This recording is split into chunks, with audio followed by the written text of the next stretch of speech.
خبر شامل کرتے ہیں لاہور سے۔ نواز شریف کی بطور پارٹی صدر بحالی کی درخواست لاہور ہائی کورٹ میں دائر کر دی گئی۔ نواز شریف کی بطور صدر مسلم لیگ نون عہدے پر بحالی کے لیے لاہور ہائی کورٹ میں درخواست دائر کر دی گئی ہے۔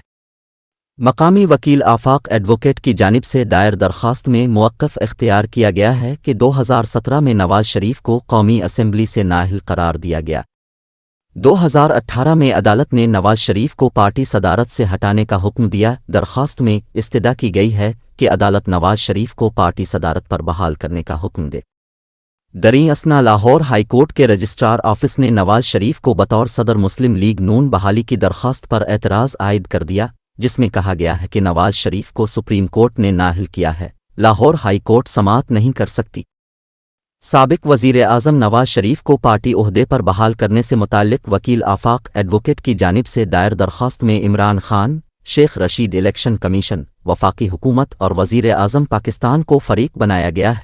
درخواست میں کہا گیا ہے کہ عمران خان، شیخ رشید نے نواز شریف کو سربراہی سے ہٹانے کی درخواست دائر کی تھی۔ 2018 میں سپریم کورٹ نے نواز شریف کو پارٹی صدارت سے ہٹانے کا حکم دیا۔ الیکشن کمیشن نے NA95 میاوالی سے عمران خان کو نااہل قرار دے دیا ہے۔ عمران خان کو پارٹی سربراہی سے نہیں ہٹایا گیا۔ عدالت نواز شریف کو پارٹی صدارت پر بحال کرنے کا حکم جاری کرے۔